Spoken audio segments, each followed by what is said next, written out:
The very moment you commit a prohibited transaction in your self-directed IRA, 3 really bad things happen, and you need to understand what they are. I'm Brian Ellis. This is episode number 221.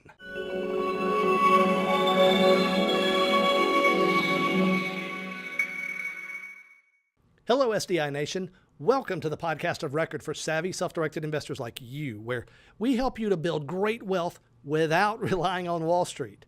Be sure to visit SDIRadio.com/221 for today's show notes and transcript and all of the resources I'll mention in this episode. Now, over and over again, you've heard me warning you about the dangers of prohibited transactions in your self-directed IRA.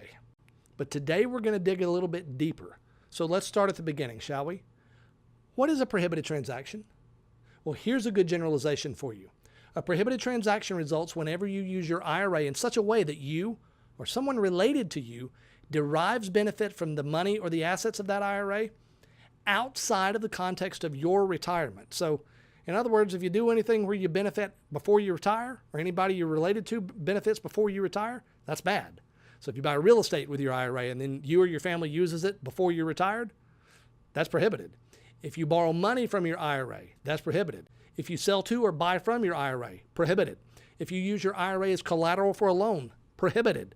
You get the idea. The common theme is that you're doing something with your IRA that benefits you or a related party right now, rather than benefiting you exclusively during retirement. But what really happens when you commit a prohibited transaction in that very moment? Let's just say that you, completely unwittingly and quite surely without malice or intent to do so, you do something, you do anything that the IRS regards as a prohibited transaction. What actually happens at the very moment, the very second you do the dirty deed? Well, there are 3 distinct things that happen, and they are, first, silence.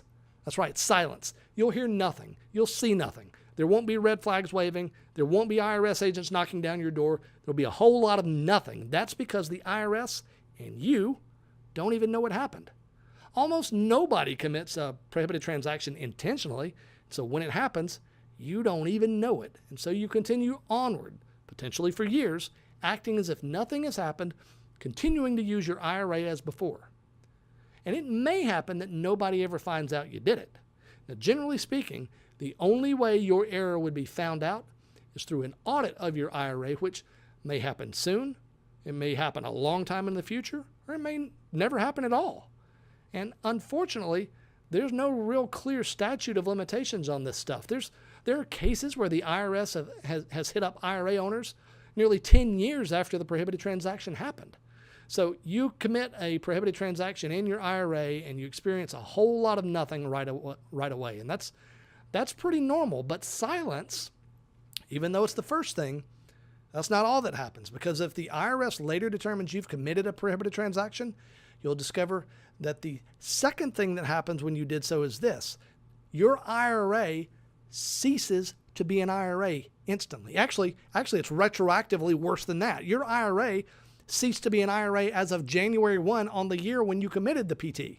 So no more deductions for your deposits, no more tax-free sales of assets and tax-free reinvestments, no more legal protections from things like lawsuits, bankruptcies, creditors. Basically, your IRA just becomes a financial account that has no benefits for you whatsoever. It loses all its power. Here's the problem. You don't know it's happened. And so you just continue on your merry way using your account that you think is an IRA just like before, making deposits, buying assets, selling assets, the whole shebang. You think you're using an IRA, but you're not, which gives rise to the third thing that happens immediately when you commit a PT, which is this. You begin to accumulate taxes, penalties, and interest at a blistering rate. So imagine it's maybe 2016 right now, and you commit a PT today. But you have no idea you did it, so 2017, 18, 19, 20 come along, and you make full contributions and take full tax deductions for each of those years. Now, that'd be fine if your account was an IRA, but remember, it's not. And so you're taking tax deductions to which you are not entitled. And the IRS is going to hit you to repay those taxes along with penalties and interest. But that is not the bad part. The really bad part is that every transaction you perform in your IRA from January 1 of the year you messed up until the present day, several years later, all of those transactions are 100% fully taxable. but you won't have been paying taxes on them along the way because you think you're using an IRA, but you're not. This is where the pain can reach stratospheric levels because, as you know, it's entirely plausible that you could be dealing with some really big profit margins in your IRA. And you have been expecting that those profits are not going to be taxed, but they are wholly taxable. And you'll have to pay penalties and interest on top of back taxes. And all of that begins to accumulate instantly when you commit your PT, even though you didn't know it happened. That, my friends, is why it's common. It's common for people who commit a PT to lose half or even a lot more of the value of their IRA.